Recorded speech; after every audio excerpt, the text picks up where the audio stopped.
So today's teaching lab tips are the importance of bones and bone structure. And I first came across this scenario through Weston A. Price and the Price Pottenger Foundation.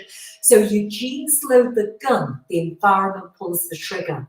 So when you have 2 or 3 generations of poor ergonomics, poor diet, it mainly affects the whole bone structure, but you can physically see it first of all in the face. So I'm going to show you the skeleton of one of my clients here, and the 3 of us are going to stand next to each other in a line. Now, first of all, I want you to notice and observe our face. Notice our jaw bones, and I picked Ryan in particular because he's got a very, very good bone structure compared to me. So look at the shape of the jaw. Look at the rule of thirds. So the rule of thirds I will go into in another teaching tip. So again, if you look at the cranium and the teeth alignment, that is a dead giveaway for everything else. So I'm going to teach you now something called the Beighton scale. And the Beighton scale is so important for movement.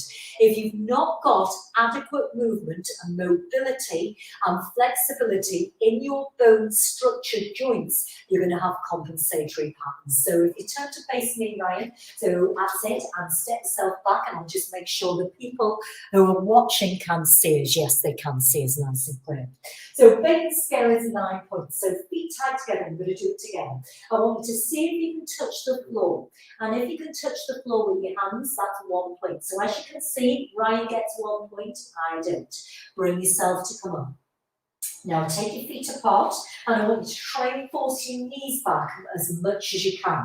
Now if I look at Ryan and I look at his knees have gone a little bit too far back, and he's actually gone more than 10 degrees back. So that's telling me he's hypermobile in his knees. So he is extended. So that's another point for each knee. So that's 2, 3. If I look at mine, no, they don't go back at all.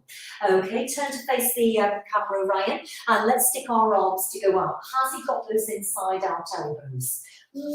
Little bit, not very much. I'm not going to give him a point for those elbows. Have I got them? No.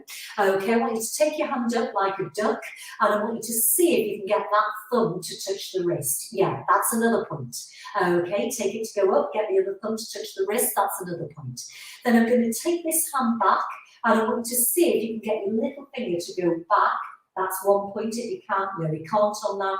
And the other point as you go back. So that is 9 points. So I'll talk them through again. So touching the floor is 1.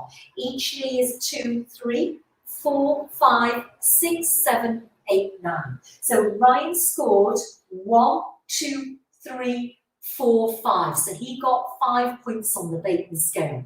I got no points. So it's not so much people say, oh, they were a dancer or they trained as a gymnast. What you'll find is gymnastics and dance and things which require a lot of mobility tend to attract hypermobile people, and the people who tend to be hypomobile tend to go into more A-type sports. So we need to get the balance. So that is my teaching tip today for the teachers and the body workers at home. Always assess your client, and one of the assessments you can do is the Beighton scale. I hope that's been helpful today, and do look up Weston A. Price Pottenger Foundation.